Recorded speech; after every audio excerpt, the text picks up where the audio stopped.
Greetings, fellow investigators, and welcome to our video podcast, Into the Darkness, where my friends and I play the Call of Cthulhu role-playing game. I'm your host, Tom Rayleigh. Reckoning of the Dead has some great scenarios, and this is one of our favorites. The Hitchhiker was written by Noah Lloyd and Matt Ryan. I am the Game Master, and this is version 6. So, without any further delay, let's continue our journey into the darkness. The date is Friday the 20th, May 1983. You live in Douglas County on the far edge of the city of Lawrence, Kansas. But since the surrounding area is rural, it really takes about 20 minutes to get into the city proper. Your aging farm is surrounded by lush green wheat fields as far as the eye can see, all of it even 2 foot tall. It's almost 6 p.m., time for dinner. Your mother is busy in the kitchen. Your father is not yet home from his county inspector job. Your granny, Matilda, is sitting in her wheelchair at the end of the table, a small stream of saliva dribbling from the left side of her mouth. Granny had a stroke last year and has limited feeling in her left side. She can move her right side a little, but she can't talk coherently, and she needs to be helped with just about everything. What are you kids up to? I think I'm cleaning the spit off of Granny's mouth and just going, "Oh, here, you want some applesauce?" Okay. I'm probably waiting on my twin brother, Mark. Hey, come on, Mark, let's go outside. I saw some frogs we could throw some rocks at. Once again. Look, Granny's hungry. Yeah, Granny's hungry. Well, I don't like being referred to as a kid. Sorry to interject, but I'm pretty much an adult now. Thank you. Come on, you're not an adult. I'm 17, Brian. Yeah, 18 is when it happens. Everyone knows that. 17, 18. Well, if you want to Not a join kid Granny, anymore. if you want to join Granny with the applesauce, there's enough for you too. Yeah, I ain't in no stop rush. it, Mark. Don't torment her like that. She's not a toy, you know. She's hungry. Your mother says, Heather, set the table. Boys, Yeah, go Heather, wash set up. the table. Boys, you go wash up. Come on, Mark, let's go wash up. Heather, do a spot hidden roll.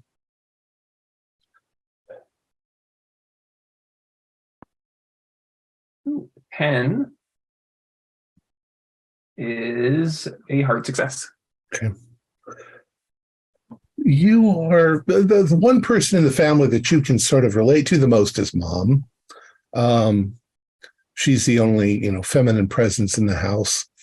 You know her ins and outs, her moods and everything pretty well. From the way she's moving, from the way she's, cooking, I think she's cooking spaghetti. There's something wrong. She seems a little bit nervous and upset. She keeps looking out the window, for your father to return home. I'll as I'm getting plates down from a shelf, I'll just is everything okay, Mom? Well, I just wish your father would get here.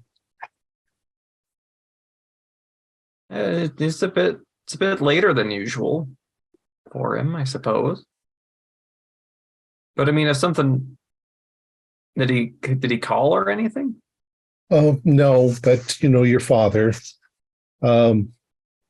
he's usually very punctual. We'll wait for him. She keeps glancing over at the newspaper lying on the counter. Well, I'll go and I'll set plates down, and as I come back for cups or whatever, I'll look.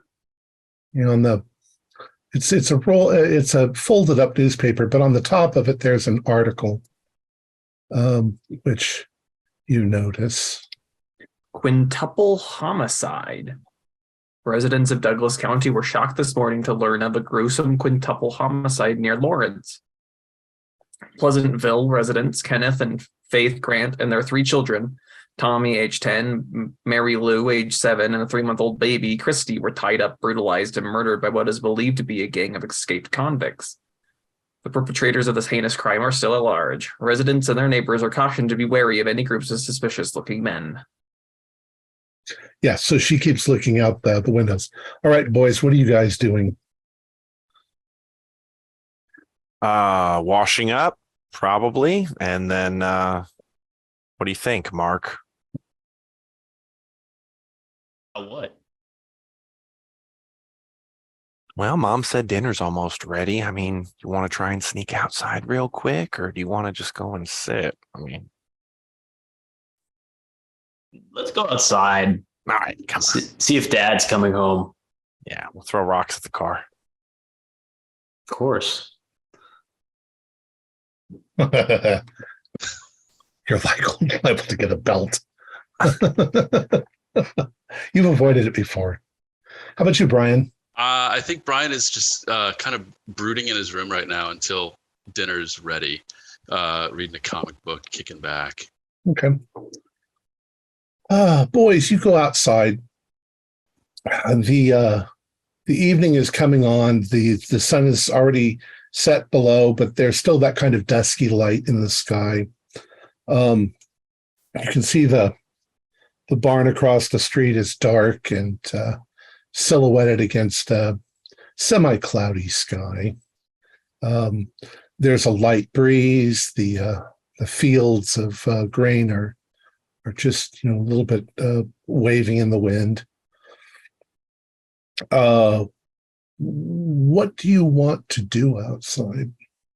Well, I think I probably have something in my pocket I want to show Mark that I got out of the mailbox today. Before you manage to do that, you see lights down the road coming in this direction. Oh, crap, Mark. I think Pa's home.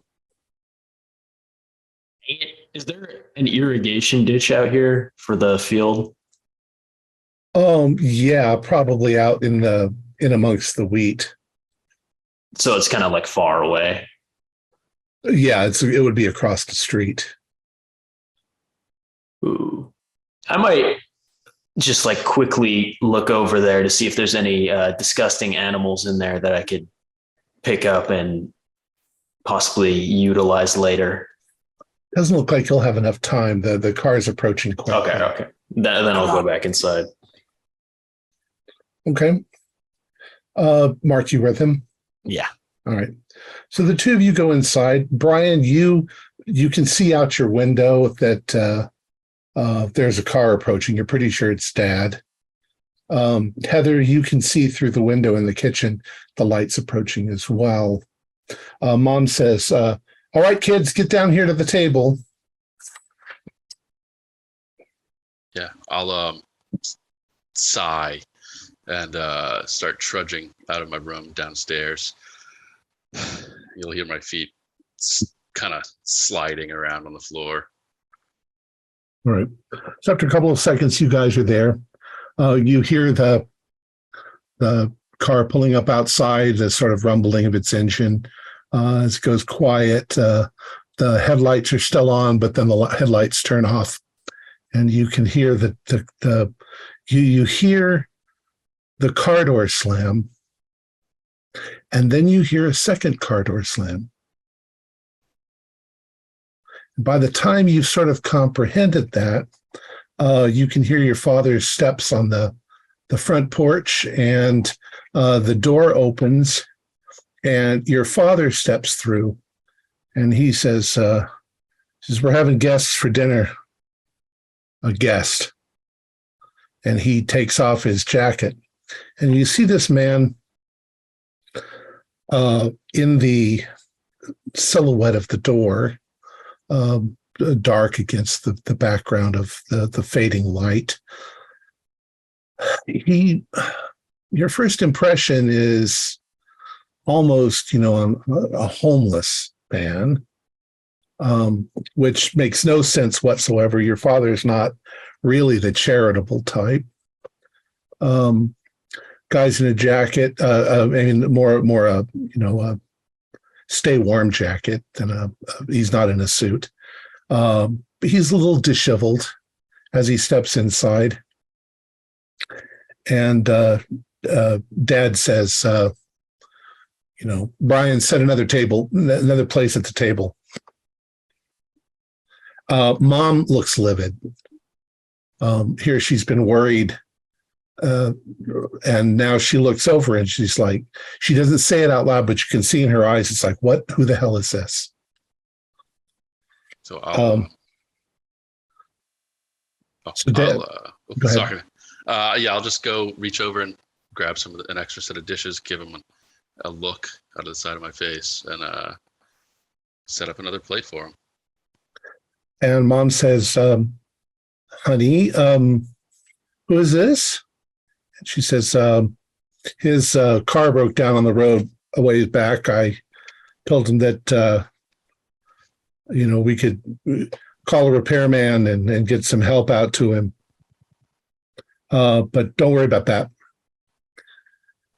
And Dad points for him to sit at the thing. He sits down.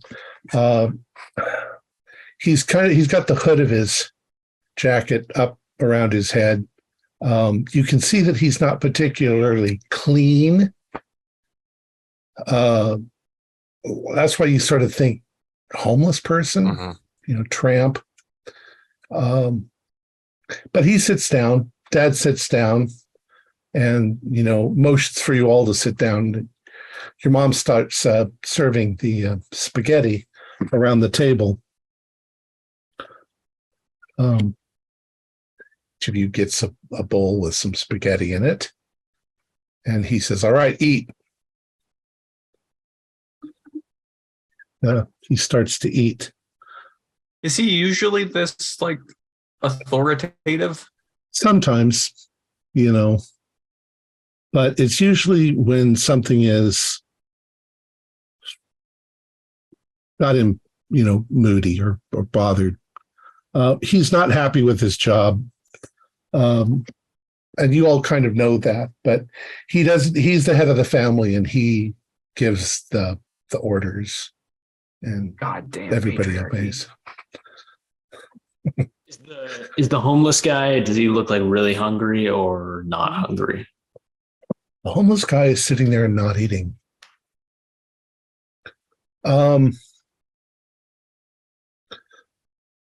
Everybody do spot hiddens. Mom finally sits down and everybody is eating. I failed. Normal success. Probably Hard. just staring straight down at my plate, trying to not look at this guy. Oh, I got a hard. Okay. Those of you who pass, Heather's, looking down at her plate. You guys take a couple of bites of food, but you notice that Granny Matilda has a rather wide-eyed look in her face, like, it looks like she's thinking, why are you inviting strange people into our house? She seems quite alarmed. Mm-hmm. And you can tell because she twitches and she makes movements. Of course, she can't really feed herself, but you've already been feeding her. The more you look at her, the more sort of troubled and upset she's getting, and she's starting to twitch and she's starting to look upset and angry. She gets this way sometimes because she's often very frustrated with the stroke. Finally, Mom says, Mark, take Granny to her room. Let her lay down. I think she needs to go to the bathroom or something, and I'll get her wheelchair and sort of wheel her out into the hallway. Okay. It's actually, her bedroom is on the ground floor, so it's just a little ways away from where you are. Okay. What are the rest of you doing while this meal very awkwardly? The man occasionally reaches down with his fork and gets some of the spaghetti and brings it up and smells it. But he doesn't seem to be very hungry. He's not looking at any of you either. He's just sort of staring at the table. I'm going to elbow Heather with my bony little boy elbow, and I whisper in her ear, "Looks like Granny got a whiff of the stranger's armpits." Matt, Dad says, stop talking and eat. Sorry, Pa. Don't be rude. Jeez, Dad. Mom, it looks like she's trying to control herself too. She finally says, so how did the two of you meet? And Dad glares at her and says, stop asking questions. Dad, I think we all have the same question. Well, keep it to yourself.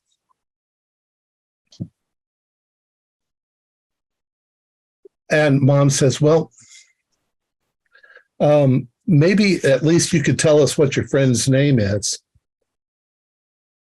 And the man sitting there sort of glances around the room for a second. He hesitates. It's almost like he's formulating his thoughts. And he says, Chuck.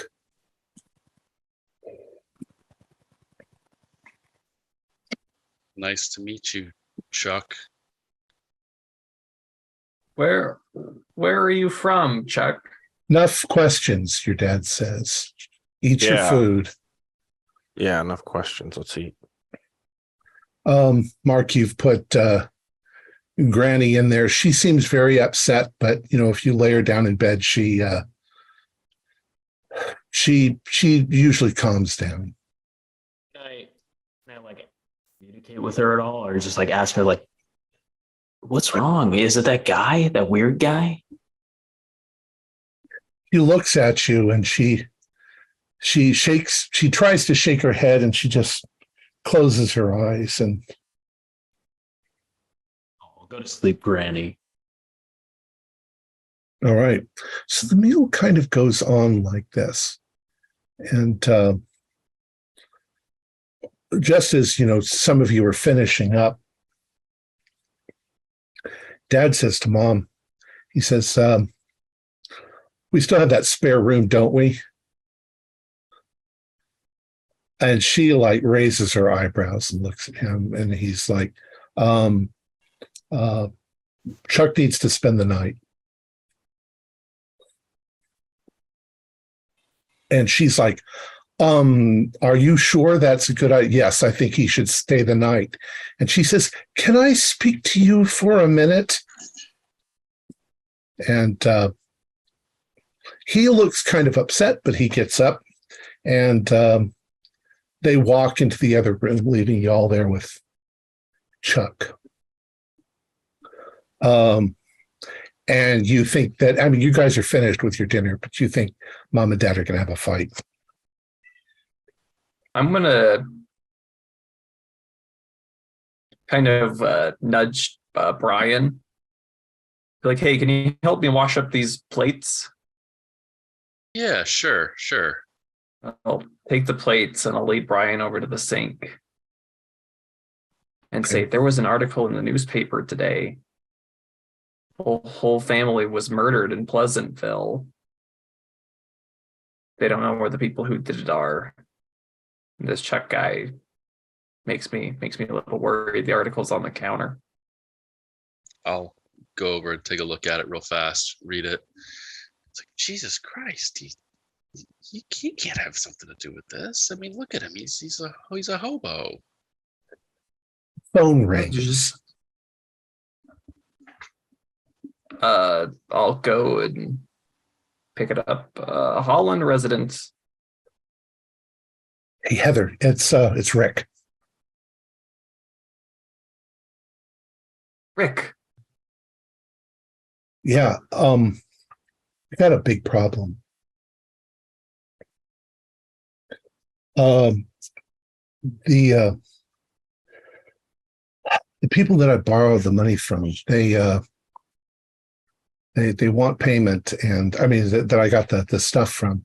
They want payment, and I can't find my $500. It seems to have disappeared. Well, can't you just give it back? Oh, do you still have it? Do you know where it is? Yeah, I know where it is. All right. Well, I don't know. See, they don't want the meth. They want the money. I think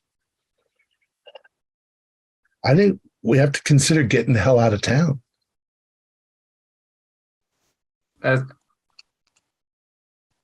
Come on, you and me. We can, we can just.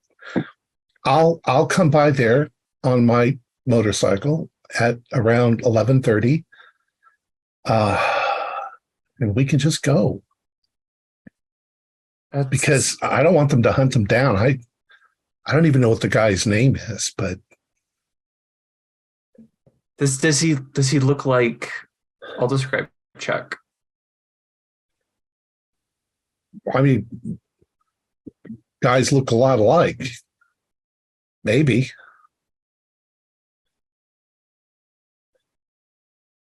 Anyway, I'll be there about 11:30, and let's go. If you got the stuff, get it, and we'll maybe sell it somewhere else.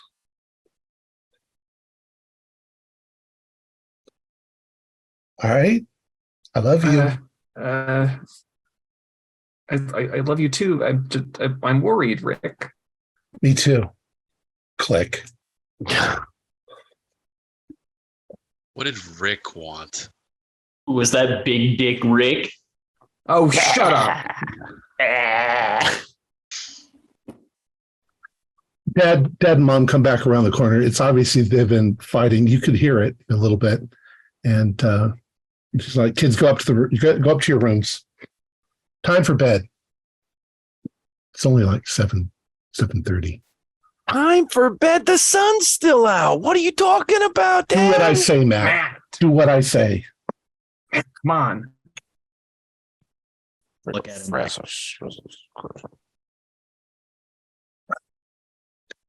So, are we going to do it? I begrudgingly follow Heather, Brian, and Mark up the stairs. Right. You guys go to your rooms.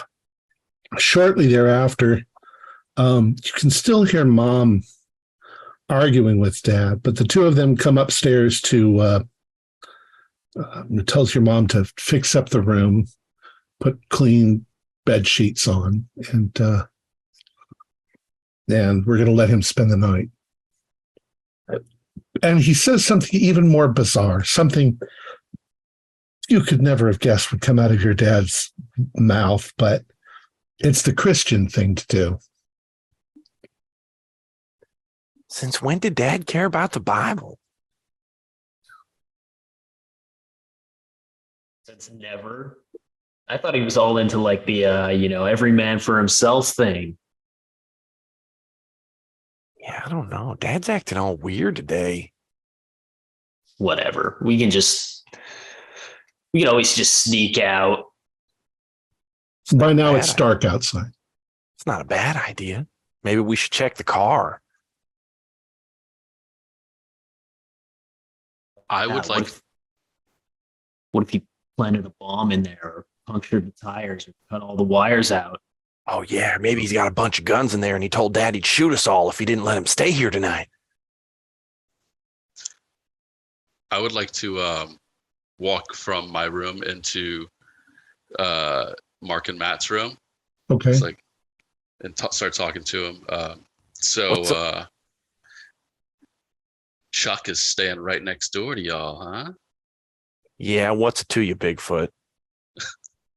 Oh, he's just if he's that axe murderer. What axe murderer? Oh, you didn't hear? What are you talking about? You didn't hear about the murders? Oh, yeah. You might want to keep your ears up against the closet. Listen for the guy. Yeah, there were 4 murders, a family brutally just chopped to pieces. What? He's lying, Mark. He's lying. Don't serious. listen to him. I don't know. If you guys sneak out tonight, you might be able to get back into the kitchen. The article might still be there. It's in the newspaper, I swear. Ask Heather. I will ask Heather. Mark and Matt, we're going to call it power rolls because it's willpower. It's really testing how fearful you suddenly become. I failed.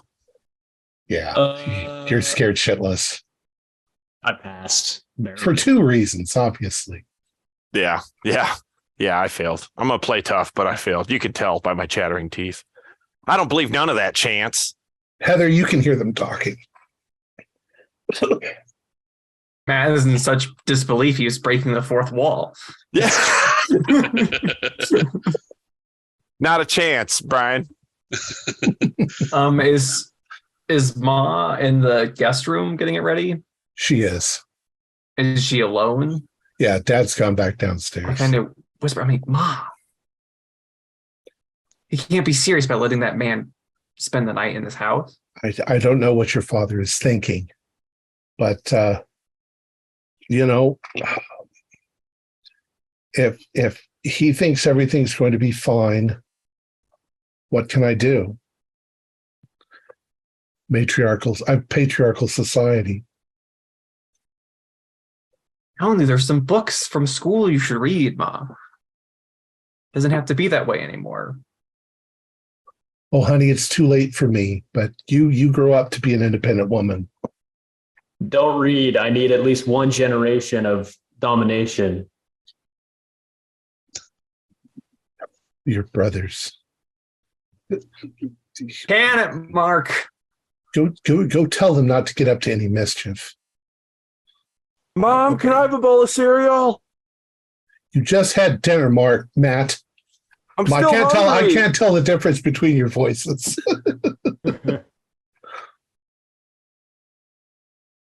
Here, So I'll join my brothers, I suppose. Before you leave the room, Mom says, just make sure you lock your door. All right, Will. so you go. Join them in the twins' room.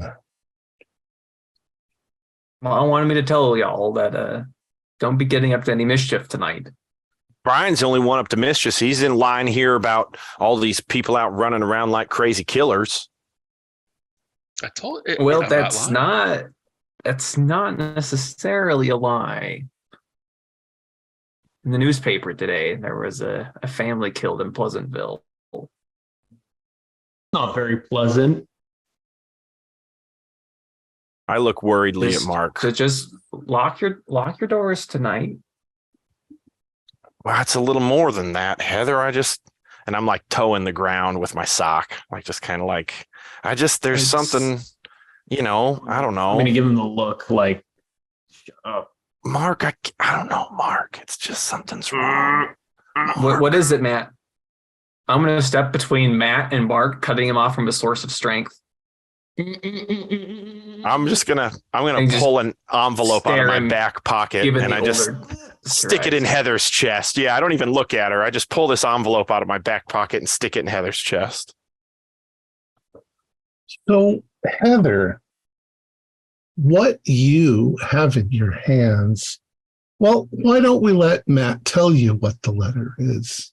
It's nothing. It's just a dumb prank we were doing. Mark and I it was his idea mostly, but we were reading the newspaper one day Dad left out and we read all those dumb letters that those people in jail leave. And he was like, wouldn't it be funny if we wrote a letter to one of these dudes? And I was like, yeah, it'd be pretty funny. And so I wrote a letter and he did the proofreading and we sent it off. It's no big deal. And what is this, Matt? I don't know. It's a letter we got back. We got a few, whatever. A few. I'm going to open it up. It's a letter addressed to, who's it addressed to, Matt and Mark? Esmeralda. It's addressed to Esmeralda, and it is filthy. Apparently, Esmeralda, i.e., Mark and Matt, have been pretending to be a woman and getting this guy to write dirty letters. Maybe don't read the middle or the end, Heather. Matt, what happens when this guy What gets kind out? of magazines have you been reading? I got. God, boys. Who have you been sending these to? I don't know, some guy named Chuck. Are you fucking serious? I don't know, Heather. I don't know. I was just. How many Chucks are there? There's so many Chucks out there. These can't walk 10 feet without tripping over a Chuck. But a man named Chuck has come to the address where he's been getting these letters. Well, oh yeah, we didn't address. Did we just use our own address to send them? Or Oh did my we- God, Mark! You two are dumber than a sack of rocks in the bottom of a river. Well, get us out of the river then, Heather. Gall dang.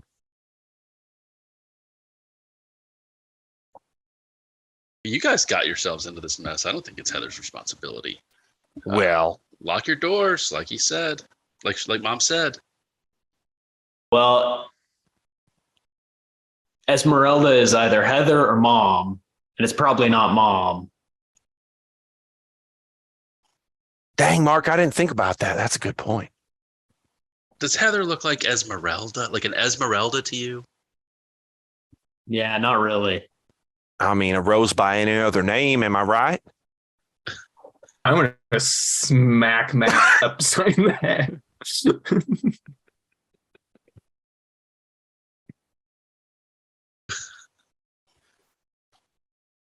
So Look what you've gotten me into. while you guys are in there, you get quiet. You can hear Dad and the stranger coming up.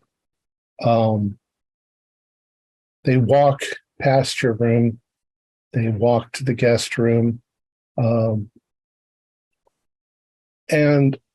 you can hear one set of footsteps, of course, go into the guest room and the door close.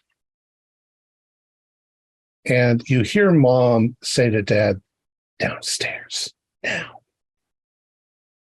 She's pissed. And you hear them go back downstairs. So the guy is now in the room next to you. That was Mom's angry voice. Yeah, no shit, man. What are we supposed to do? A keyhole in the door or something we could look through? No, there's no keys in the doors on the inside. We just got the little shit. flip lock. Matt and Mark do idea rolls. Ooh, a 0-2. I'll use one luck point to make that a critical success. You don't if need to make let it a me. critical Okay. success. How did you do, Matt, Mark?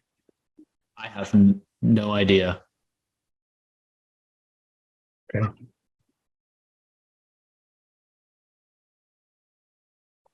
So what are you all going to do?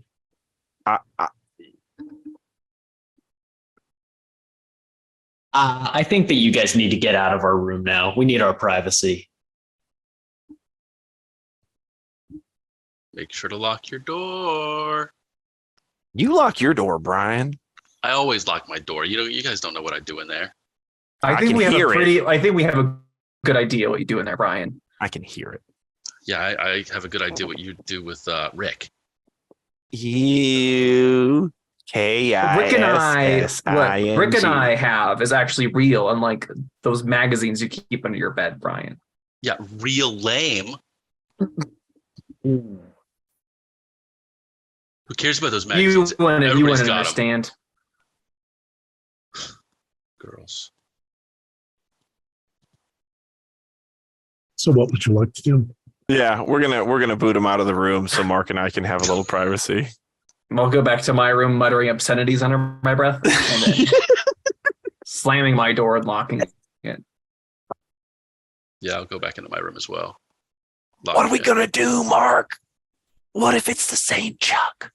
And I look out the window to see just like what's going on.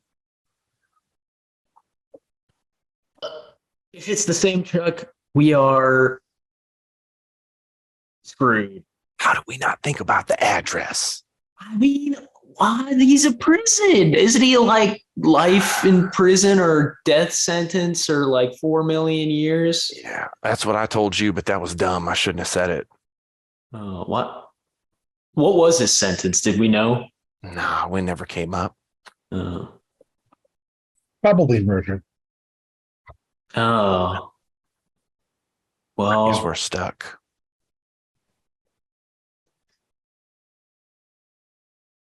we're in the house with a murderer. Maybe we should just go sleep out in the barn. What do you think? Let everybody else stay in here. We just go sleep out in the barn. Well, I do have something to show you out in the barn.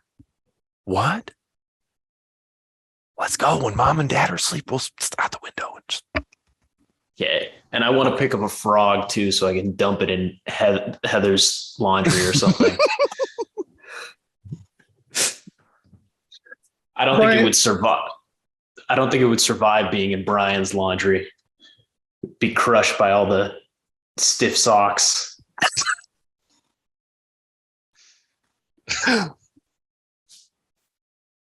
Brian, do an idea roll. Sure. 15. This should be hard. Yeah. Okay. You know your brothers and you know the things they get up to because you got up to them. You showed them most of the things, you know, when you were younger and they were younger. The way your house is built, there's kind of a sloping roof below your windows that goes pretty much all the way around the house. So it's fairly easy to spy on one another. So Or yeah. guests in the guest room. Yeah. So I will open my window up and I'll slowly sneak over and see if I can figure out what's going on with this guy. Okay. So as you are, Matt and Mark, were you planning on having a little camp out? All right. Yeah. So I'm following Brian, his lead. So Brian, you climb out your window and you're really careful because there's parts of it that creak. You take a few steps towards the front of the house and you see Matt and Mark's window open up, and first out comes a shoe and then a leg, and then we'll say it's Matt, but he's facing away from you, and you're literally coming up right behind him.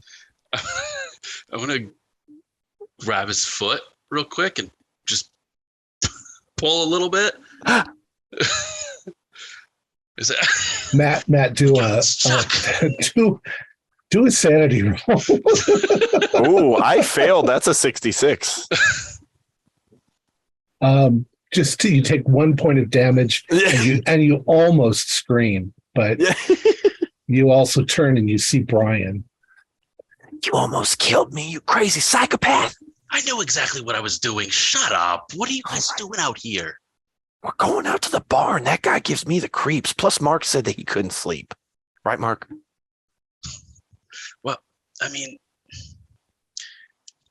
I've got a better idea. How about we take a peek and see what's going on with this guy? Look in this window. Does Heather know what you're doing? Of course not. All right, good. Okay, fine. That's a good idea. Can we help him, Tom? Can we help him kind of? Sure. Okay. I mean, it's a fairly big roof. It's not that hard to walk Scale. around. Okay. You guys have probably been all over your roof. We team up. The The brothers Holland. three of you do a spot hidden. That's a fail. That is a success. Brian, you find Mark's Frisbee. The pink Check it one. out. Get all over for that. It's your little pink Frisbee, Mark. Well, he used to be a boy's color. Since when? He's right, it did. I don't believe you. Well, pay attention in history class, you big goofus. I'll throw it off the roof into the field. Heather, Heather, what are you doing?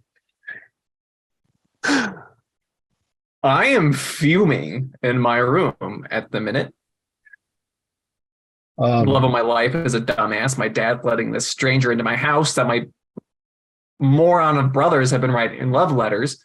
The check guy things are probably from me. Yeah. All right, Brian, you're ahead. Matt and Mark. Brian, from inside the house, looking out the windows is pretty much black. Now that you're outside, of course, there's kind of a pale blue moonlight occasionally popping through the clouds to sort of illuminate everything, giving that kind of dark silvery glow. You come around the side of the house and you start heading towards the stranger's room. And how are you going to take a peek? So I'm envisioning like shutters alongside of the open shutters. Yeah, okay. And I'm That's kind of probably more like painted on the, or nailed onto the house. That's fine. Yeah. So I'm just sidling along the house Okay. and just kind of peeking around the side. You're gonna look around into the window. Yeah. All right. What you see, you don't quite understand. The man must have stepped through the door, closed the door, and he's just standing there. He hasn't sat down. He hasn't taken off any of his stuff. He's standing there kind of off kilter, not looking out the window, not looking at the bed, just kind of motionless, standing there in the middle of the room. Not moving. The fuck? His eyes are open. You can see his eyes, but he's not looking at the window. I'm gonna back away. I'm gonna usher forth Matt and Mark. He's just standing there. He's just staring. I'm gonna take a peek. You take a peek, you see exactly the same thing. He's just standing there, almost like he's in a state of catatonia. He's just emotionlessly standing there. Is he breathing? You can't quite tell. He's wearing a lot of stuff. Maybe. This guy's Totally a psycho. Yeah, maybe.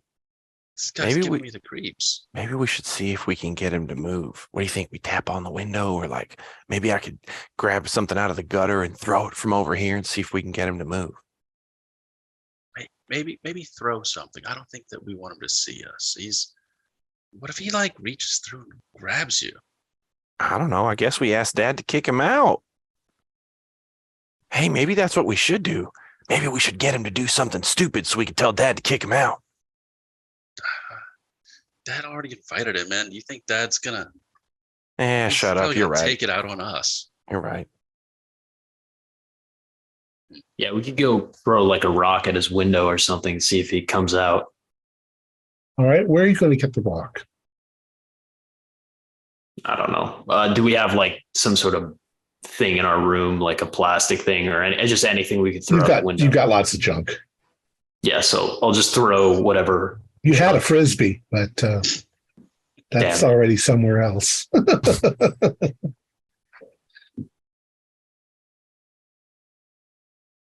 Your audio isn't working, Morgan. Nope, Uh-oh. it's not working. Well, no, Try he's again, muted, Morgan. but I think he's checking. I think Heather posted rock collection. There you go. There you go. It's back. I was gonna say it's the past tense of that sentence. Had a frisbee. Yeah, exactly. So whatever is on hand, anything, try to stick off of the roof, anything that we could find. All right. So you find a stick, a branch of something. Mhm. And you're going to toss it at the window just lightly, obviously. All right, you do that. Going to go back and check. Yeah, we give it a minute just to make sure the door doesn't open. And I look at Brian because I expect him to go first because he's the biggest and strongest. You guys are a couple of weenies. Well, what are you waiting for, you big dummy? Go. And I'll walk up to the Okay. same thing. Before you get all the way to the window, you realize that the man has moved. He's taken 3 or 4 steps towards the window, and now he's just standing at the window, staring out of it, kind of towards the barn. I'm gonna. But he's not moving. He doesn't see you. He doesn't turn his eyes to side to side. So you think he still doesn't see you, but he's moved. But now he's standing there, not moving. This guy is so fucking weird. As I back up and I don't want anything to do with this guy. Seeing my y'all- brother quit makes me want to quit. What's in the barn? What do you want to go do with the barn? I figure we just be out of the house. Barn is for cool people only, Brian. Yeah, exactly. That's why Heather's not there. High five, my brothers. I'd like the 3 of you, I'd like all 4 of you to do listen rolls. I'm failing left and right today. I passed.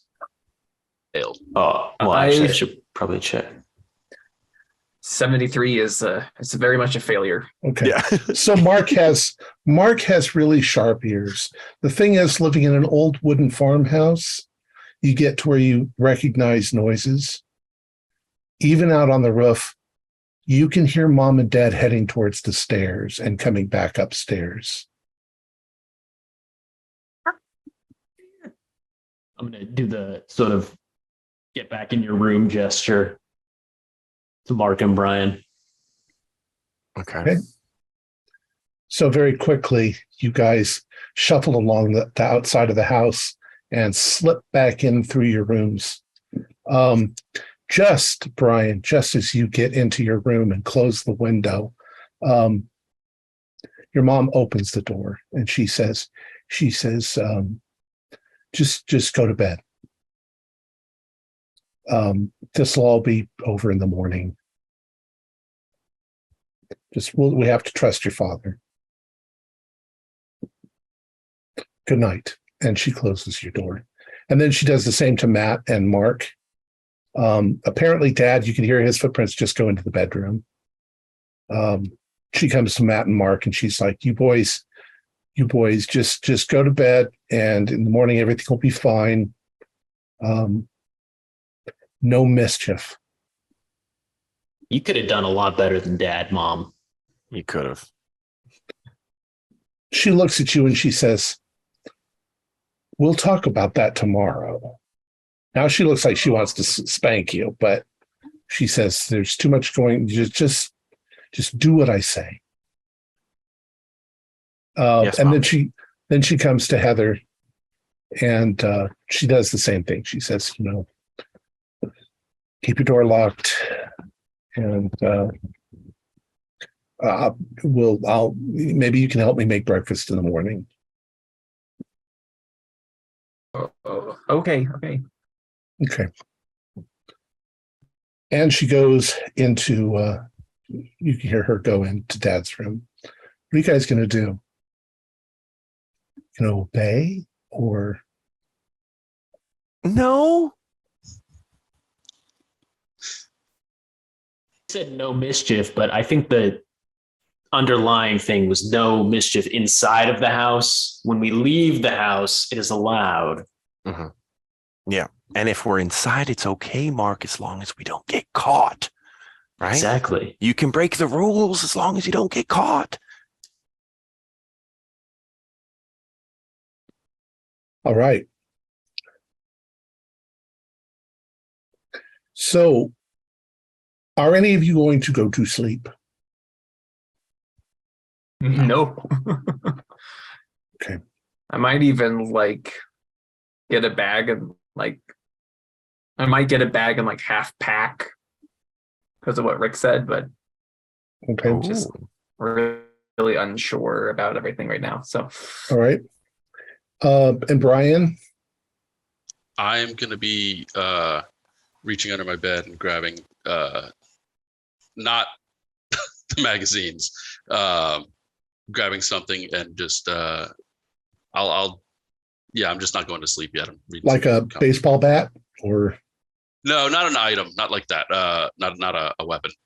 But that is a good idea. Okay, a book? Yeah, it's like a book, okay. comic book. All right. And then Matt and Mark, what are you guys going to do? What are your plans? What are you going to actually do? Where do we start, bro? Well, how much money do we have?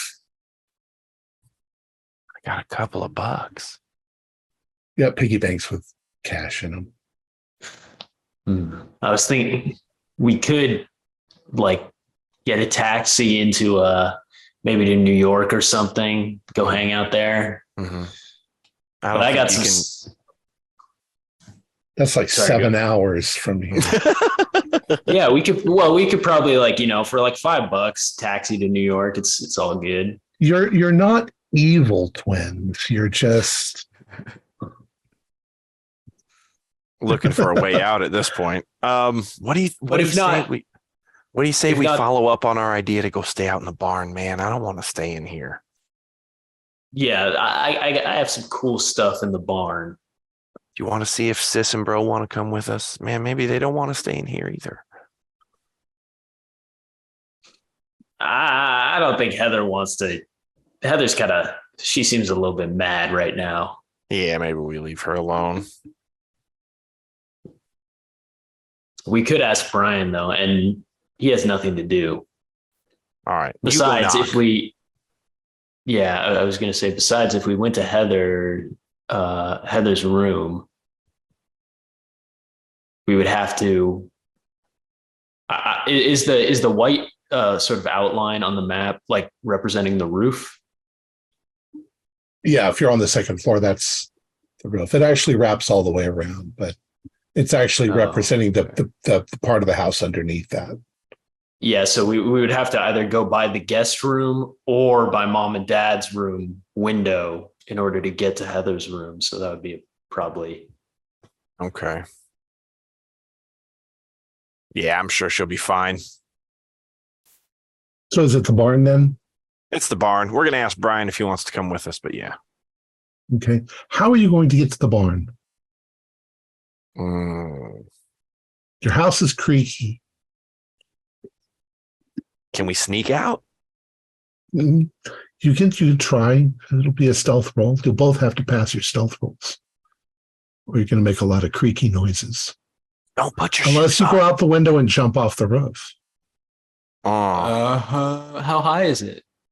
You'll be on the roof of the first floor, so 10, 12 feet. What you want to take your chances with, bud? 12 feet is pretty high. Is there maybe a trellis? Do a luck roll.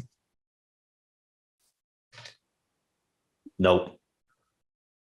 Yeah, there used to be a trellis, but you guys broke that the last time that you tried climbing down it. And you both got weapons then, so. Well, maybe we just try and sneak out, and then if Pa catches us, we just jump off the roof. And if you break your leg like last time, you just go in and tell Ma.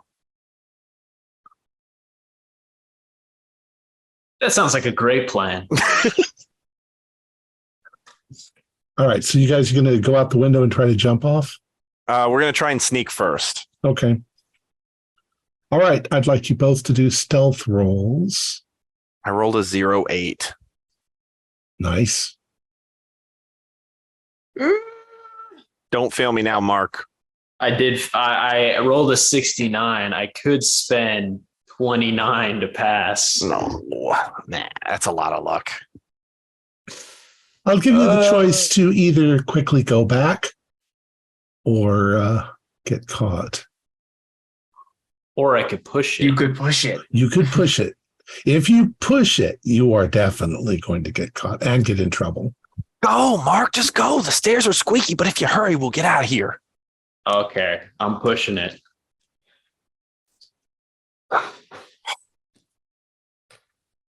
Oh, We lost the dice. He dropped it on the floor so that he could roll again. A floor dice. well, I did pass on my floor roll. Okay. All right. So the two of you, we'll say that you take off your shoes. You hold your shoes in your hand.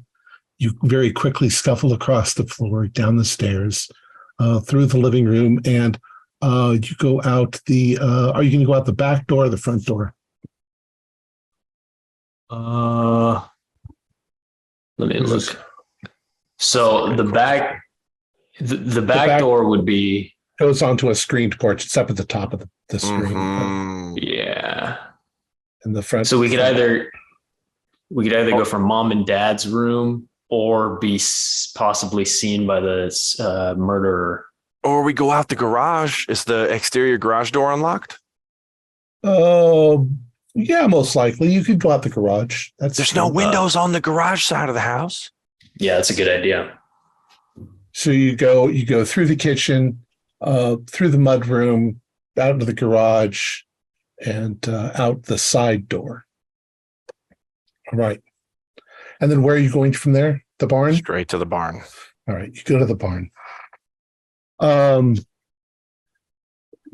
guys going to climb up into the loft? You can see from the loft, looking towards the house, the man is still standing there in the window.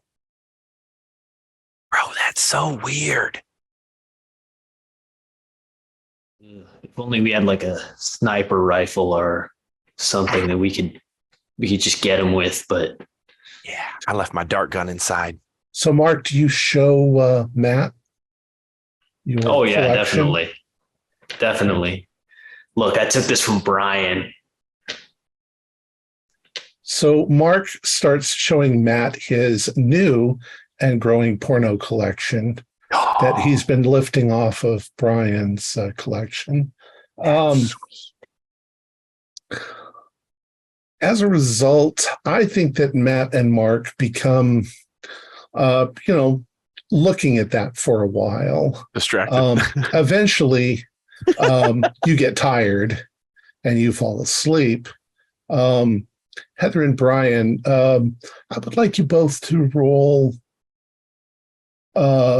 constitution rolls to see if you fall asleep.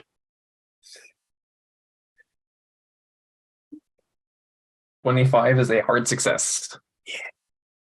I failed, but I think I'm going to spend the 11 points of luck. No, don't spend your luck. Don't. Yeah. Okay. You fall asleep. Okay. You're just laying there on bed. You fall asleep. Heather, you're wide awake. Right Do I have about a clock or a watch or anything? sure. Yeah. Because Rick said he'd be by at 11.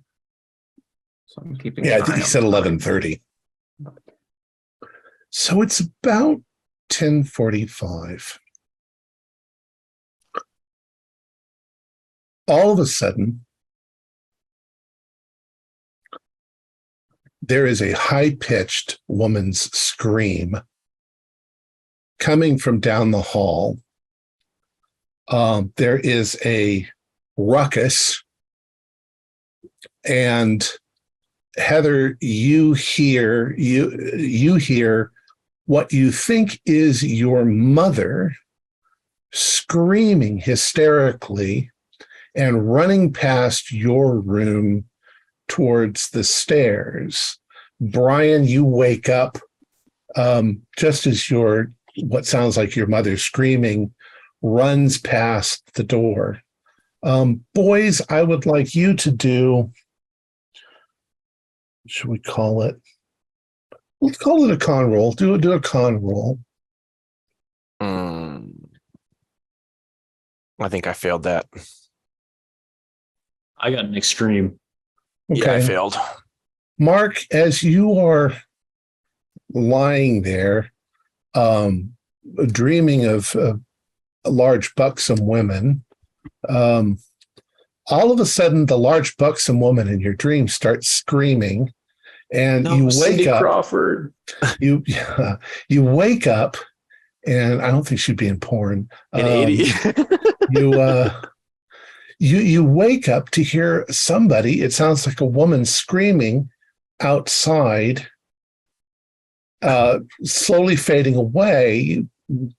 Sounds like maybe like mom when she saw a mouse but you're not sure. Matt's next to you snoring away. I'm gonna look in the window of the creepy guy. Is he still there? He is not. And as you look around, do a spot hidden for me. Past 33. The front door is wide open. Oh dear. And Matt is snoring away next to you. Oh, I want to go find Ma. All right. Well, so you wake Matt up. Okay. Heather, so you're in your room. This just happened. So you can open the door. You open the door. And you obviously turn your light on and open the door. Yep. And when you do, you immediately see bloody footprints in the hallway.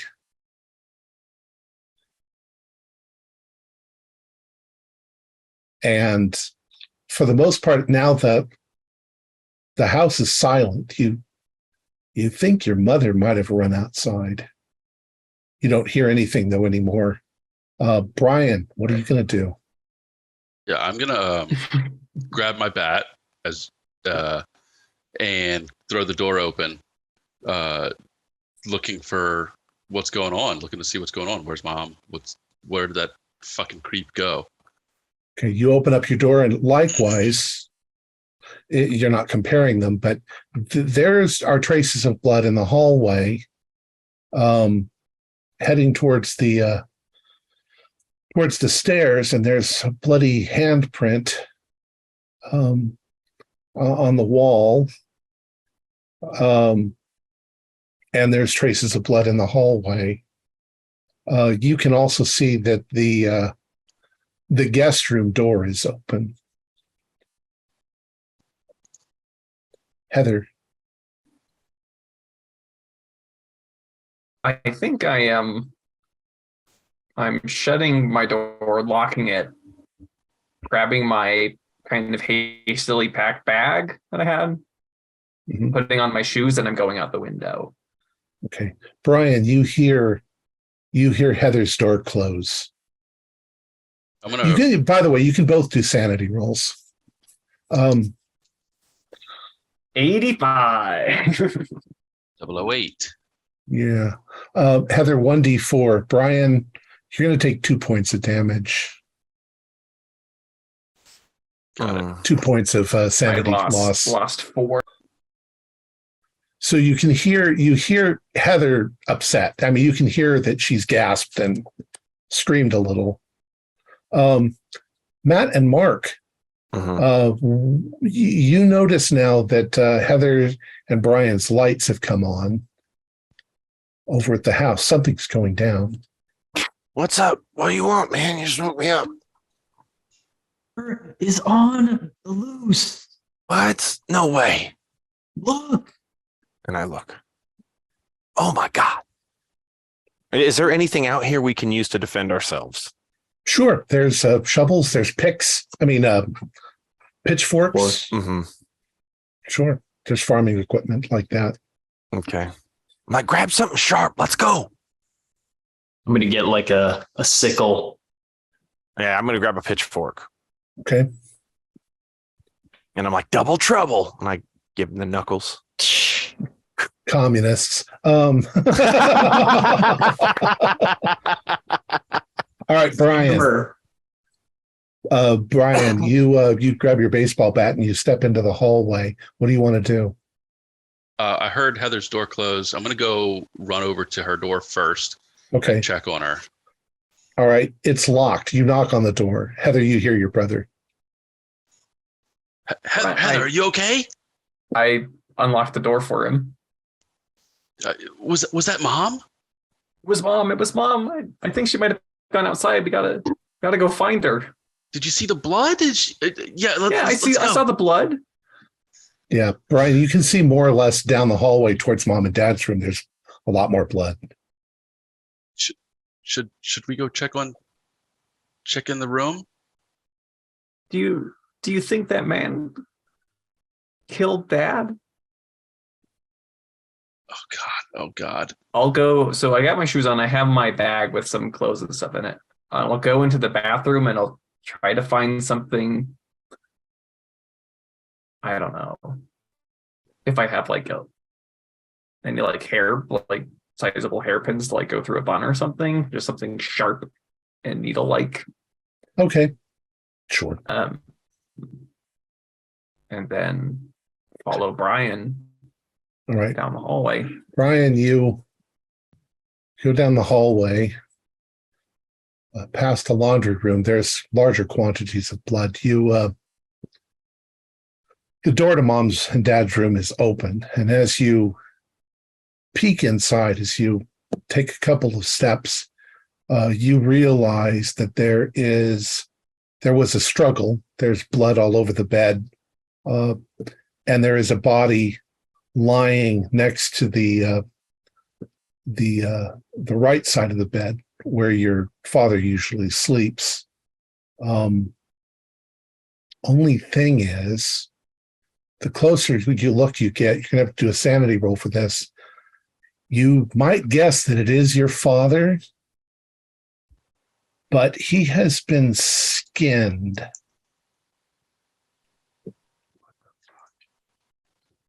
Passed my scent test. Okay. I'd say if you pass for that, you still do a 1d4. And Heather, are you going to try to take a look? I'm going to back up. Oh my God. Yeah. Well, I mean, I was following right behind Brian. So I lost 4. Yeah. 16. I passed my sanity. So yeah. And I lost 4. Another 4. Yeah, so you're on the verge of hysterics. Boys, something bad is going down. You can occasionally hear, it's not that you're not that far away from the house. You can hear, you heard Heather make a noise. I mean, it was faint, but definitely something's going on. The door is wide open. I would like you both to do idea rolls. Oh my God.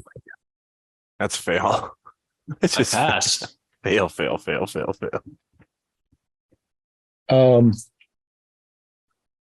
Mark, Granny's all alone.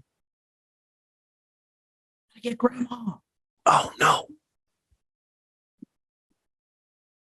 I'm gonna run across the road towards the house as quick as possible with Matt behind me, hopefully.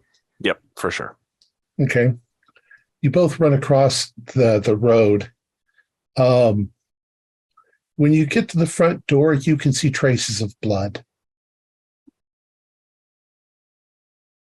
Not very You think much. this was but like it's last definitely- time when Heather said that her tummy hurt and she went to use a bathroom? Oh, Lord. Ew. He's a 14-year-old boy. Come on. Brian and Heather, what are you going to do? It probably occurs to you, too, that Granny is downstairs. And there's a maniac on the loose. Heather, I think we got to go check on Mom. We got to go see what's going on. We got to stop this guy. We got to find the twins too. Oh yeah, you guys probably go to their room and they're not there. I guess I'm following Brian down the stairs. Yeah. We have to find everybody. So as you are going down the stairs, you can see that the front door is open. The two of you also do a spot hidden in the living room.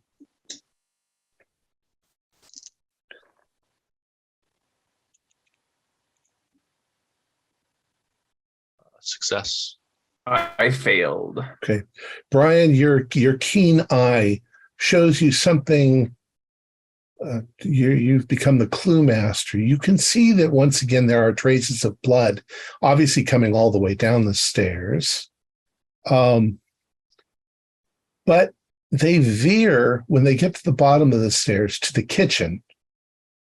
And then they go back towards the front door. So Mom must have run into the kitchen and then ran out the front door. Maybe she grabbed the knife. That's the same thing that I was thinking. The butcher knife is missing.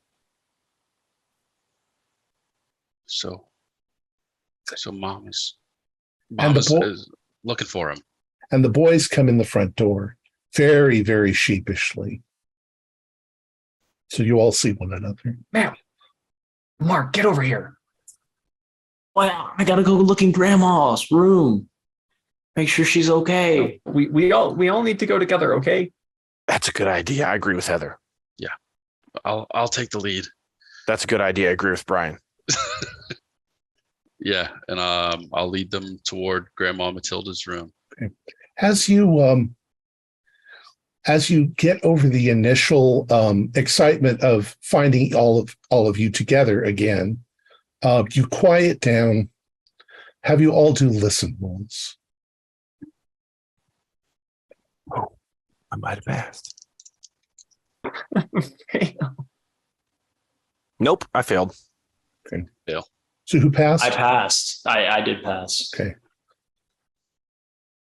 If you pass, as you're approaching Granny's room, you hear a very strange noise. It sounds like a person making a very strange noise. They're going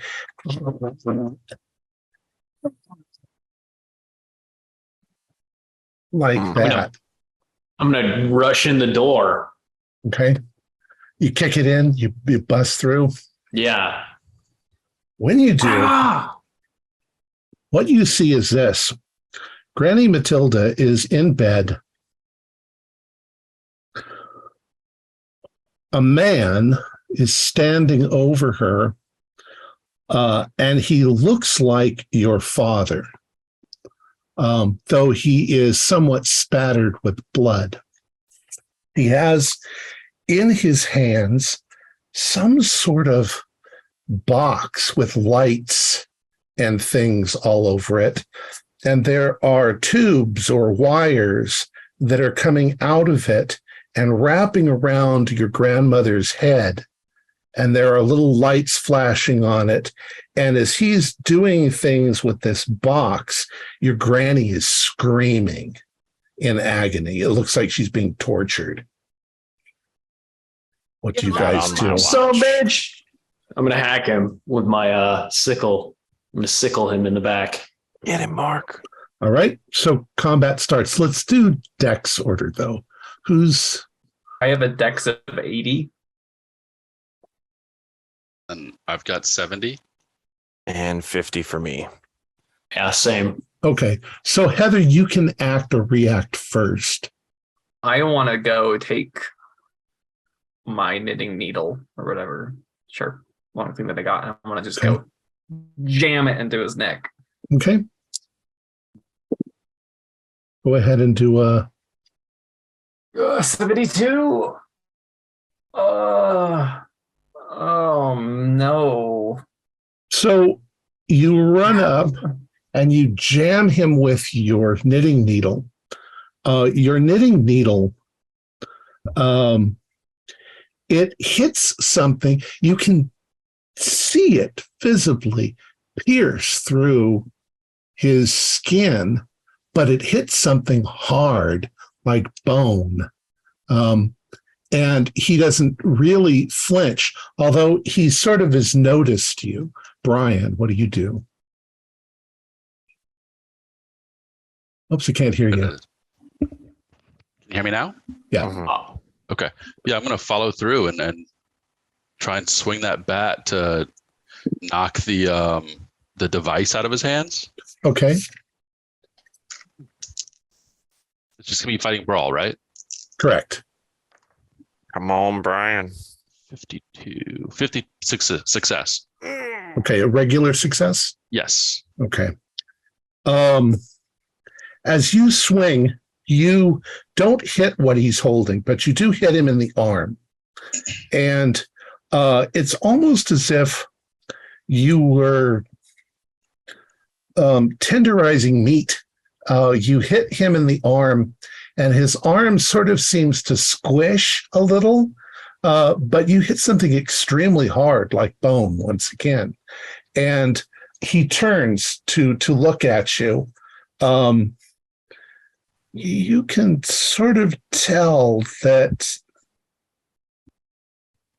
he's wearing your father's skin. God. Let's see, Matt and Mark, which one do you want? Well, you both got the same. So I think Mark said already that he was going to swing the sickle. Mhm. Okay, you can swing your sickle.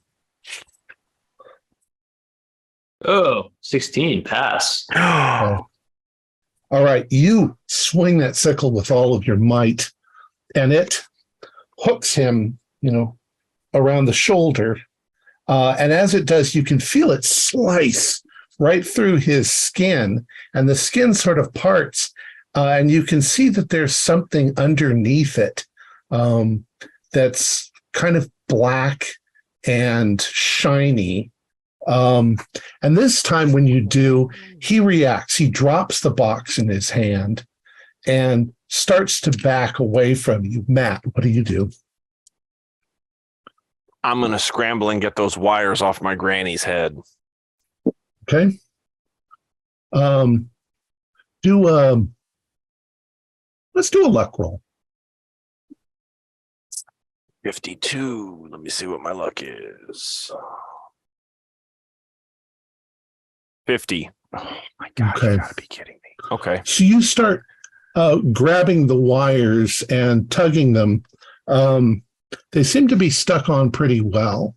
The creature, whatever it is, suddenly turns and bolts for the window in Granny's room and does one of those sort of dive through the air, smashes through the window, and goes out through the window, leaving this blinking box and wires and everything attached to your granny. Your granny's obviously shuddering in pain.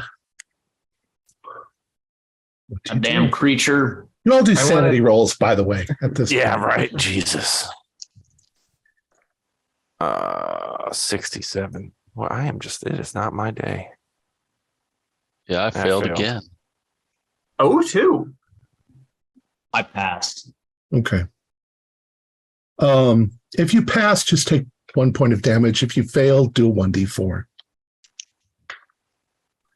Just one. 2. All right. Lost. So Granny seems to be shaking. What you guys gonna do?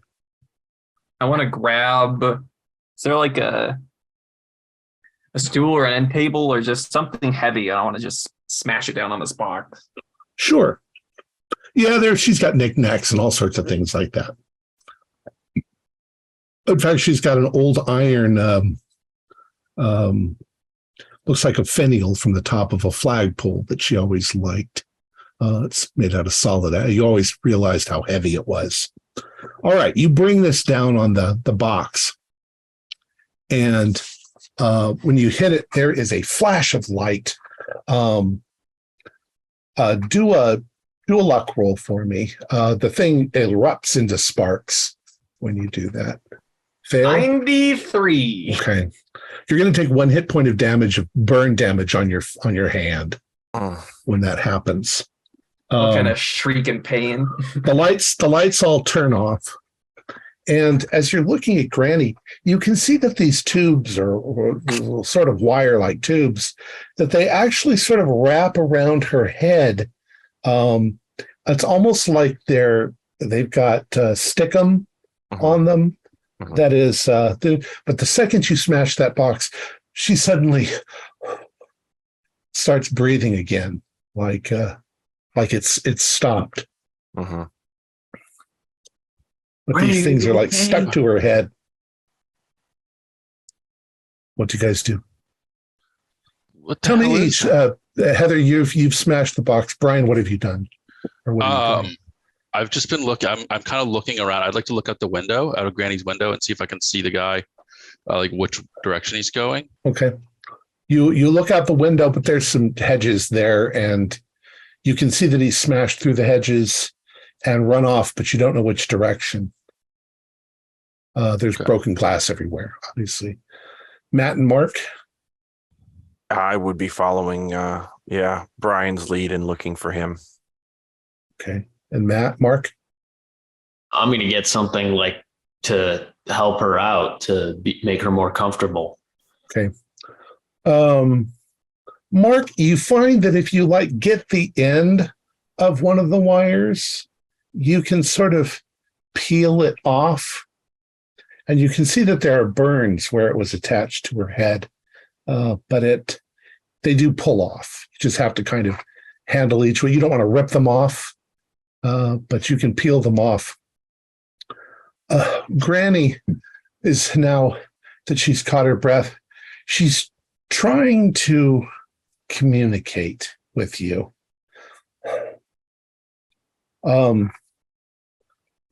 She looks you in the eyes, and then she looks over at her bookcase, and then she looks you in the eyes, and then she looks over at the bookcase, trying to indicate with her head. I'll go over. I mean, kind of, my hands burn, but right. I'm going to go over and just be like, start pointing to like a shelf. Yeah. Okay. Not at first. Yeah. She's like, no. And then down. No. Down. You get to the second from the bottom, and she's like. And then I start doing this. Like this. Very quickly, you narrow in on a small blue, almost denim-bound book with no title at all on it. And you can see that it's some sort of journal.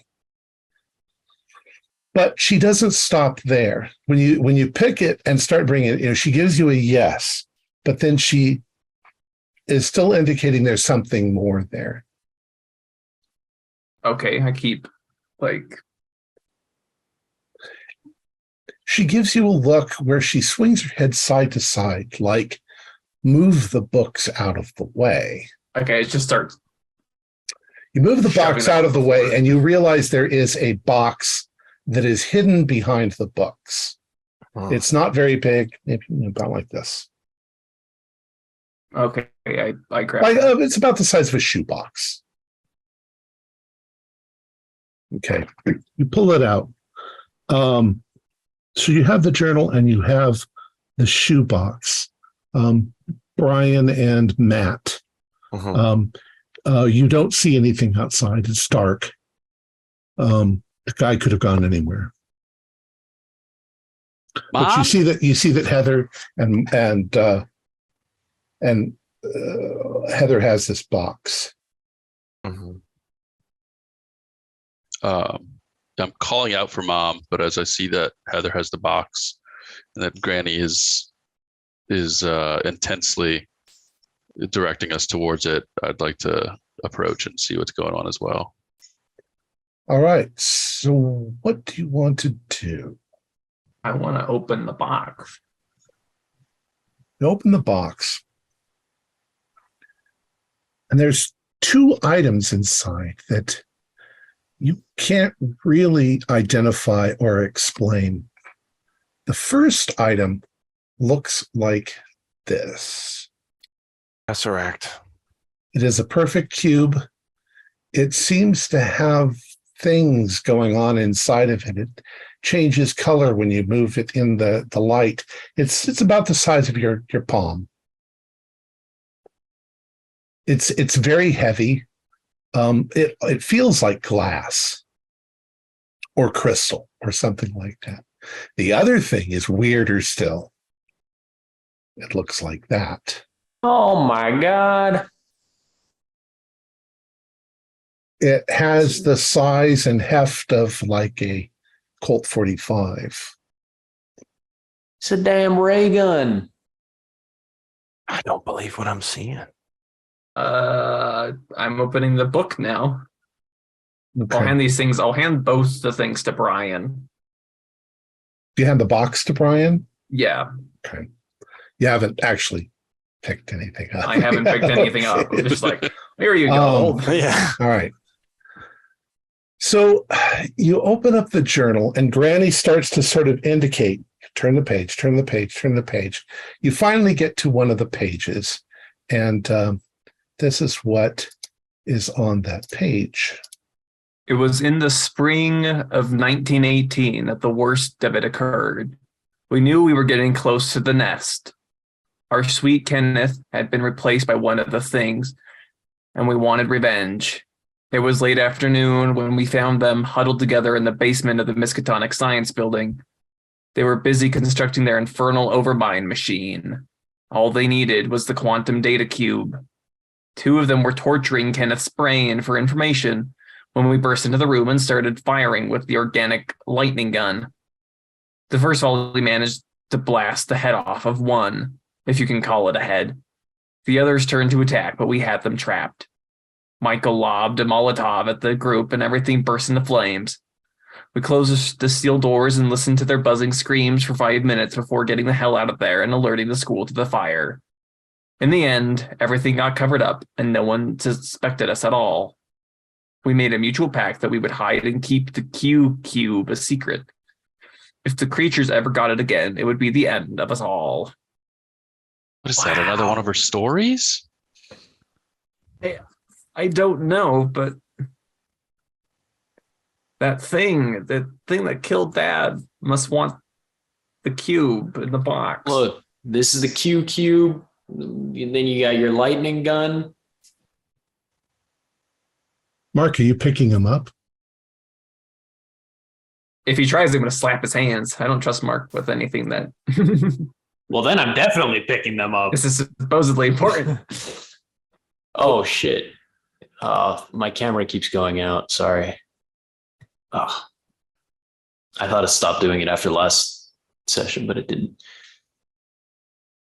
I'll edit it out. So what are you guys going to do? Well, we got to find Mom, and we got to get the hell out of here. But that letter said something about a lightning gun. Maybe that's that lightning gun. Maybe we should take it with us. If we find that guy, we can blow his head up like it's it. If we point to it and be like, Grandma, is this? Grandma, do you know how to use this? Here. She's an invalid. She can't use it. She looks at Brian and goes, I guess I'll take it. okay. Brian, when you reach down, and I mean, it kind of looks how you'd hold it. It looks very, very vaguely like a gun. You hold it by the handle. It's both hard and squishy, like it's not made out of metal, or it's like it's made out of rubber or plastic or something. But you notice that when you hold on to it, it starts to wrap itself around your hand a little bit, like it's hugging your hand. Granny, is it supposed to be doing this? Can I? Am I able to like take it, like put it down and stuff too? You're able to take it off, but it takes a second. It has to sort of let go. But Okay. you notice that when you think let go, it lets go. There doesn't seem to be a trigger, but you think that if you think that you want it to fire, it'll fire. You can feel that there's something. It feels like it's getting in your head a little bit. Like it's telling you how to use it. Though you don't hear voices or anything. It's weird. It's very alien feeling. What's going on, Brian? You look all worried. This thing is getting in my head. It's like a smart gun. Oh God. I think we've got to find Mom. Yeah, I think that's a good idea. All right. What's next? What are you going to do? Should we keep the cube with us for safety? I mean, Grandma can't watch it. Hey, here, give it here. I'll put it in my bag. Yeah. So I'll hand the cube over to you. Maybe we should make like a Molotov, like in the story. Although that guy's long gone. Your grandma's like, no, he's not long gone. If he's one of those things. Maybe we should make a lightning gun then, or a Molotov. Well, Grandma, how are we supposed to find him if he's not gone? Where do they go? You know more about this thing than we do. She looks over at Heather's bag. You get the impression he wants that thing. He's not going to leave. Wait, you think Grandma's trying to tell us to use that thing as bait? Could be. No, we can't let him have it. We need to leave. We need to get out of here. Do we get out? He might be hiding. He could be hiding in the barn. He could be hiding in the silos. He could just be waiting outside in the wheat. He could be anywhere. What about Mom? Yeah, we can't just leave her. We need to find Mom. And we need to defend this place. This is our goddamn home. Maybe Look, we should we've just got get the gun. Is there a clock? What time is it? It's about 11 o'clock.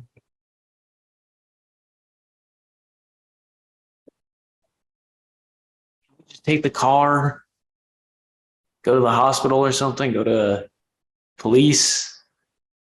You can drive, right, Heather? You could probably all drive, but you don't have licenses. Yeah, I mean, I know how to drive. I'm actually fairly decent at it. But how about you go start the car, and me and my brothers will see if we can't find Mom, and then we make one sweep, and if we can't find her, we get the heck out of Dodge. No, we can't split up. So yeah, man, that thing is tough as nails. Well, let's see if we can follow the blood trail. Mom was covered in blood when she left. We should wheel Granny with us too. We can't leave her. Yeah, I'll take Grandma. Yeah, Mark, how about we get Grandma and you two follow the blood trail? Go get your dart gun. Yeah, right. Get the Nerf gun. Get the Nerf. It's a Nerf for nothing, as they say. Yeah. All right. So Matt and Mark, you are getting Granny into her wheelchair. Brian and Heather, you guys are going to the front door where you saw the blood trail go out. From here, you've got the fields across the street. You've got the barn across the street. You've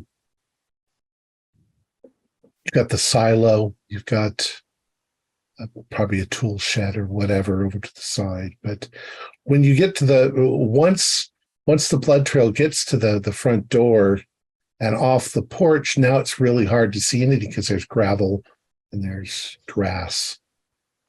But you think maybe she was moving towards the barn. Well, I guess this is the way. All right. We can't leave Mark and Matt though. But then we go. It's only about 50 feet to the barn. So. From the Yeah, door. but I don't want it. Right. Yeah. So All right. So Matt and Mark get Granny into her seat and cover her up with a blanket and wheel her to the front door. So you guys are kind of on the porch. You can see Heather and Brian. Heather and Brian, you're heading towards the barn, yeah. Okay. And you've got the boys and the Granny in sight. All right. Who's going first? Brian? I can lead the way. Okay. I would like you, Brian, to do a luck roll.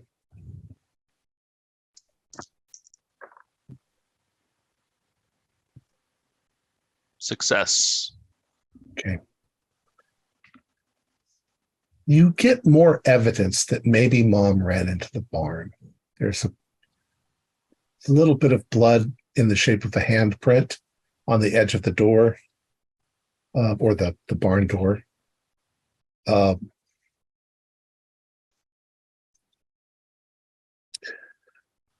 it's pitch black inside. What are you going to do?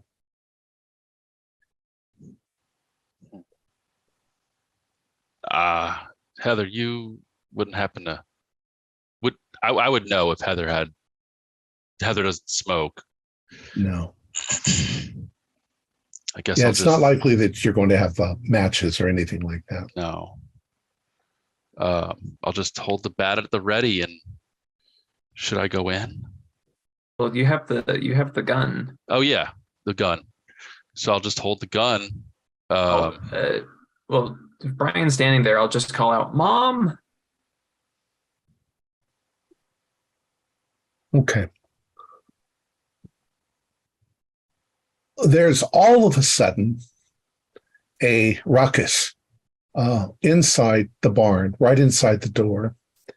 And your mother comes leaping out with that butcher knife in her hand and starts slashing it and screaming as she's doing that. I'd like you both to do dodge rolls. 20 is a hard success. And I also succeeded. Okay. She swings, but she misses. She's screaming. She's obviously hysterical.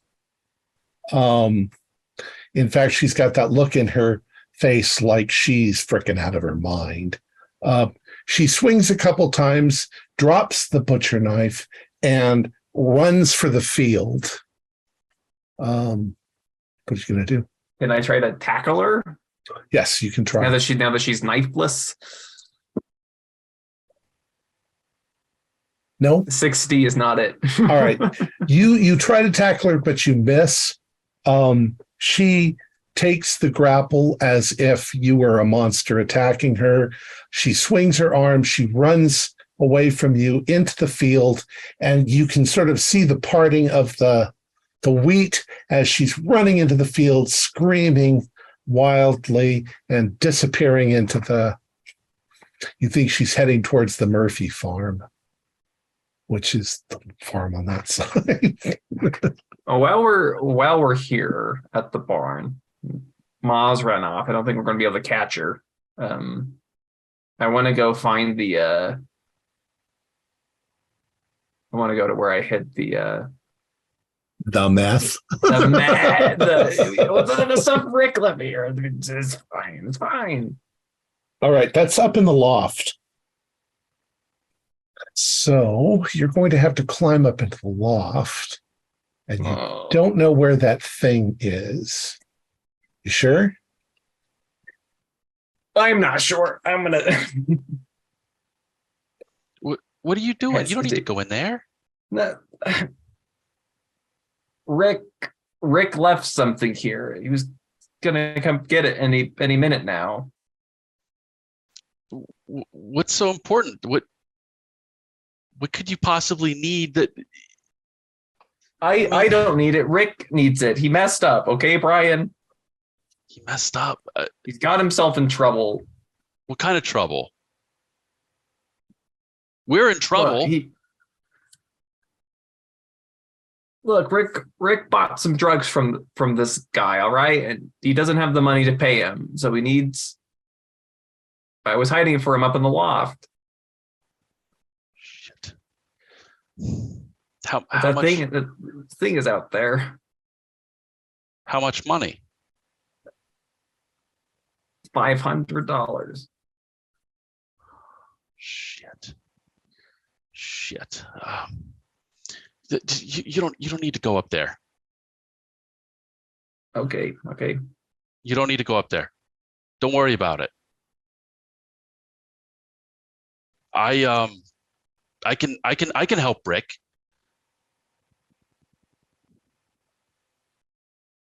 Well,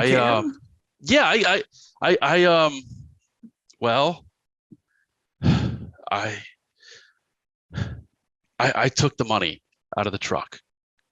Okay. I took the money. I took $500 out of his truck. Why would he keep $500 in his truck? Okay. And you still have it. Yeah, I still got it. It's in my room. I'm surprised those little bastards didn't find it when they were going through my porn stash. All you have to do is move the bed a little bit longer, farther. We can get the money, and then we can get the car, and then we can go. Brian, do a spot hidden for me. Actually, Heather, you can too. 95. Oh my god! You're too angry at the moment. I have so many. It's been a crazy evening.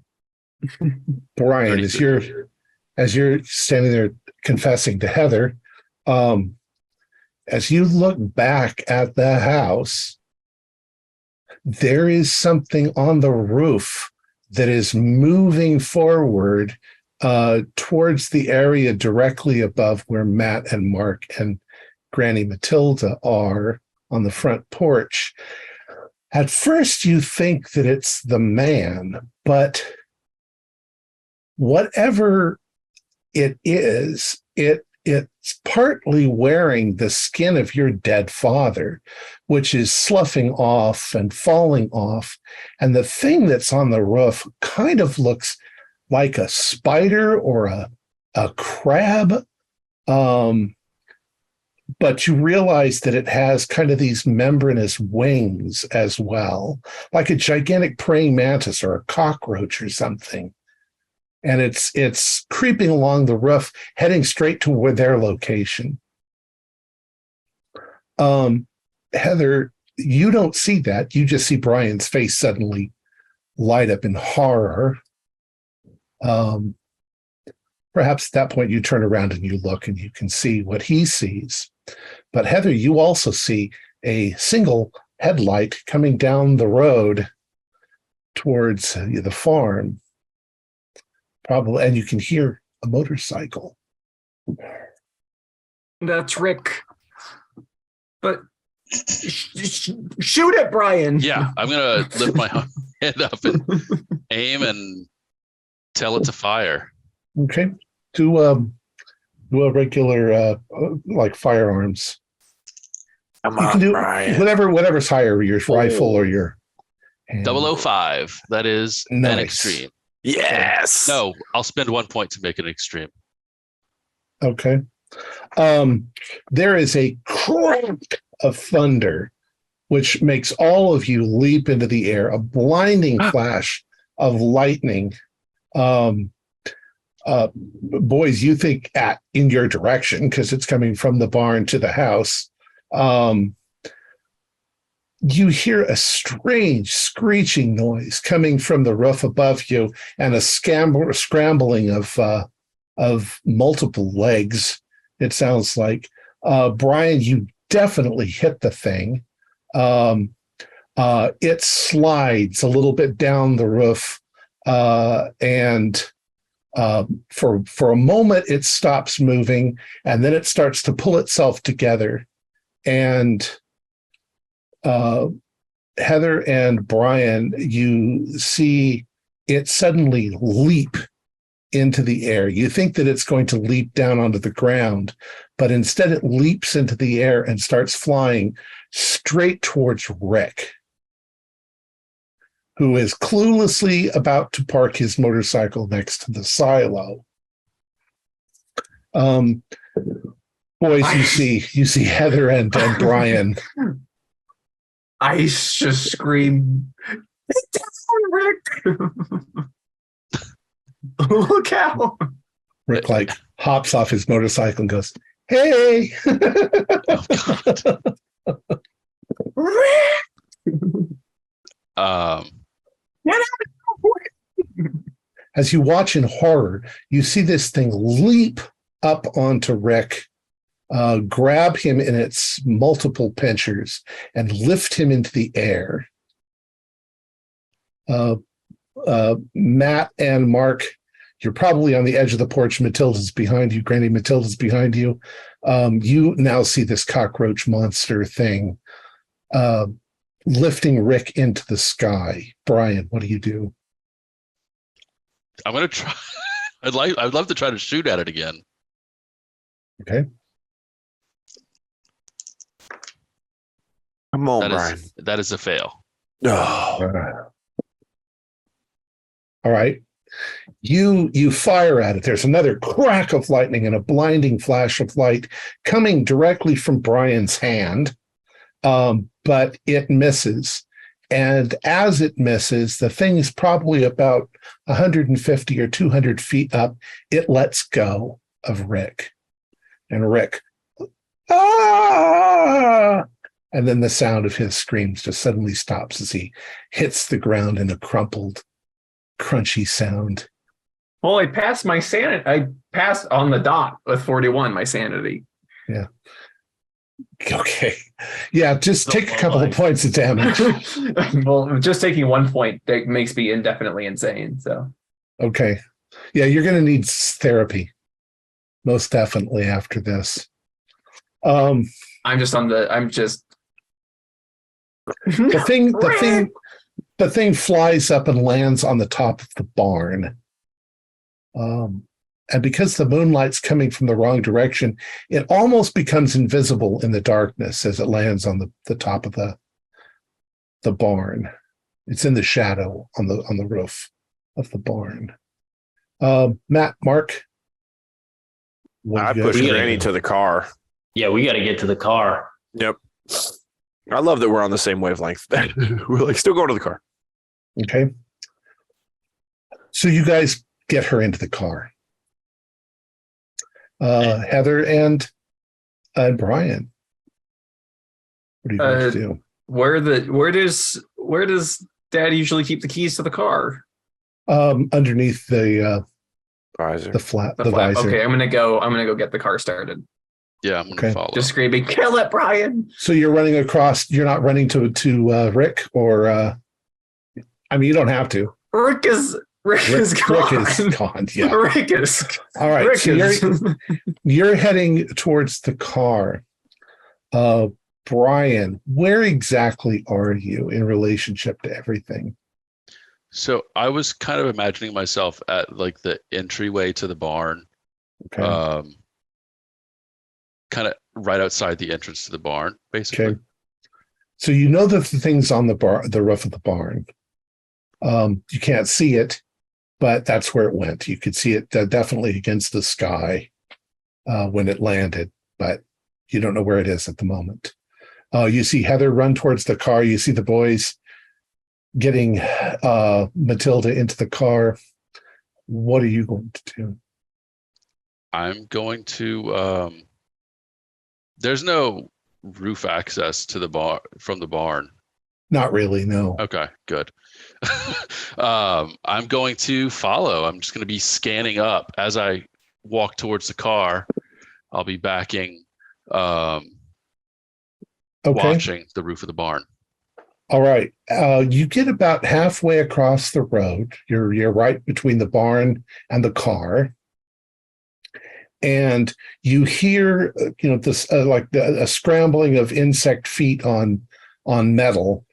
And you see the thing leap into the air once again, and it seems to be heading straight to the car. I've got to blast it. I'm screaming to Heather to get down. It's a 30. I need to spend 10 luck to hit it. Okay. Go ahead. That is what I'm doing. All right, you hit it. Once again, it's up in the air. Go ahead and roll 2d10. Ooh.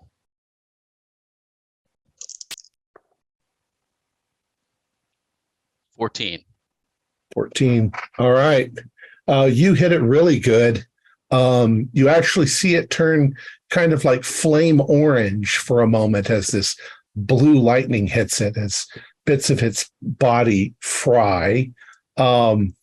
It's smoking. It falls to the ground right in front of the car. It's still going. It tries to reach up onto the hood of the car with these claw-like things, but it's obviously in a bad way. It's time to run it over. Do it. That's a great idea. Okay. I'd say that's not difficult to do at all. Part of it gets kind of wedged underneath the hood. You pull forward, and there's a great crabby crunching sound as its carapace is shattered. And Heather, do a luck roll to see if you get snagged up on it. Uh-oh. 22 is a pass. Okay. You don't get snagged up on it. You roll it over. Brian, there is a huge, horrible squishing sound, like squishing an insect. Heather gets the car on the other side of it, and you can see quite clearly that it is demolished, this thing. And as you move towards the car and you're looking at it, it begins to dissolve. Ugh. It makes a great pool of blackish goo that seems to almost evaporate in the air. It just starts to waft away as dust and disappear. And so, what do you do after this? We got to go get Mom. Go head to the Murphys, see where she's at. All right. So you all hop in the car in terror, and still, the adrenaline rush is overwhelming you. You drive to the Murphys and you run up, and in fact, the Murphys got woken up by your mother hysterically knocking at their door. They brought her in, and they've already called an ambulance because it's obviously that your mother has cracked her nut. And that is more or less the end of our story. Our prologue is that, there's an investigation. It's decided that a homicidal maniac broke into your home, killed your father. You all managed to survive. He must have gotten away because there's no evidence that he was ever there, except they find your father's skin. And poor Rick has, he doesn't survive from the hospital. Once again, another victim of the homicidal maniac. Oof. It's terrible. You probably all seek counseling, but there's a little spark of something inside of you. You keep that gun and that cube a secret, and you realize that Grandma was a badass when she was younger. And maybe y'all take after her in your future lives, hunting down the monsters. And that's the end of our story. That was great. Yeah, cool. Yeah, it's a good Damn, one. Migo killed my boyfriend. Migo killed your boyfriend. Yeah, so the story is basically you kind of get the story. Grandma and her team of investigators hunted down an infestation of Migo at the Miskatonic University, with the Migo pretending to be people. Like invasion of the body snatchers. Right, invasion of the body snatchers. They stopped them, and that they've hidden all this time. It's taken up until now, and it's many, many years. Grandma's 85. For the Migo to sort of trace down the general location. Your father, unfortunately, met a Migo on the road, dressed as this hobo, and it wasn't your guy from the prison. I'll get to that in a second. And the Migo controlled his mind. The Migo was forcing your father to do what it wanted your father to do. That's why he wasn't acting the way he normally would act and doing the things that he would normally do. As soon as the Migo had the opportunity, it then murdered your father and took his skin. Your mother got away, but she was driven insane by the experience of seeing it all. It then located your grandmother and identified her as the one who had the stuff and was trying to torture it out of her mind to find out where it was hidden. Fortunately, you guys broke in and stopped it from doing that. Heck yeah. And, saved the day. Now that means that probably the Migo will realize something's up in this area, and they'll send more agents to try and recover the cube. But by then you will have moved away. You probably don't stay in that house. Too much trauma. So maybe in 50 years, they'll hunt you guys down and try to get that cube again. That's the end. So how did it? Is the check thing just a red herring, or Yeah. Migo like You some all mind reading had and, like- you all had really interesting things. The Migo was looked around the room when you asked its name, and it pulled Chuck out of the twins' minds. Had no idea, but yeah. So you can explain. Brian's- Yeah. So Brian stole the money from Rick. I was stashing the meth for Rick. And the twins are writing letters to Chuck. Is there any other secrets? Brian's a bad boy. Brian was actually getting pretty good at fighting because he's been fighting in school. The boys were. I'm a jerk. I'm an aggressive troublemaker. They probably, oh my God, you can just imagine all the things that you guys have all gotten into. The twins have probably been up in the barn loft when Heather and her boyfriend are making out, and I'm trying just saying, not to giggle and give us a couple more read-throughs. We could do a sitcom family. We did good. Let me go ahead and finish it up. Our players included Morgan Llewellyn, Chance Wooten, Max Meltzer, and Cody McInnes, with yours truly as the keeper of the secrets. We have a Discord server where you can chat with other members. You can set up private games, and you can learn the finer arts of gameplay and game mastering. There's a link below. We're currently producing up to 4 shows a week with music and sound effects added in post-production. We provide audio-only versions of our shows free for you to download from Podbean or iTunes. If you'd like to help support our show, please visit our Patreon account. Just $1 a month helps us a lot. Like, share, and subscribe to our channel, and punch the bell icon for updates on our latest shows. And leave us some comments. We enjoy reading them and answering any questions you might have.